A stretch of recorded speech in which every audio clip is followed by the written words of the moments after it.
The Enigmatic Mona Lisa, and the Hunting Afghan Girl.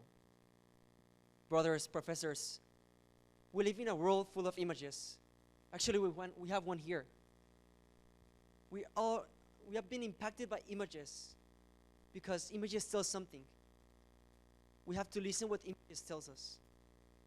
When I was choosing my team Capstone, I was just thinking that I love photography and I really want to link this with something else. So I linked it with the Mona Lisa. You may think why? Because the Mona Lisa have survived two wars, have survived a French Revolution, and have survived many things, and is still there in the Louvre Museum. It's one of the most famous pieces of art. And on the other hand, you have a young girl, an Afghan girl, from the Afghan war against Soviet Union. And both images impact us. Both images, until today, have been resounding on many people. Why? Because images break walls, break frontiers. You can analyze an image without knowing the language, without knowing the context of that culture. But by seeing the image, you are drawn into it.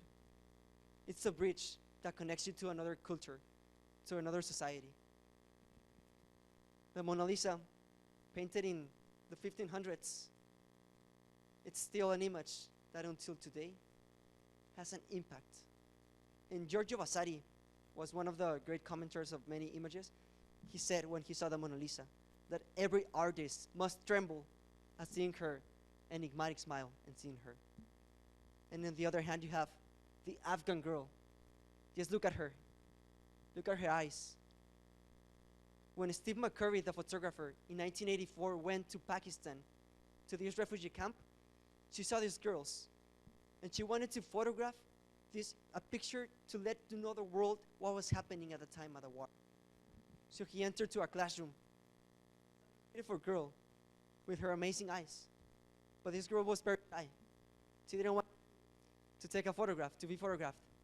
So the teacher told her, Ula, please, he wants to take a picture of you because we want to let know the people in the world how do we feel, what is happening in our lives. And in a question of 2 seconds or less, she gave this look. And after, she went to play with her friends.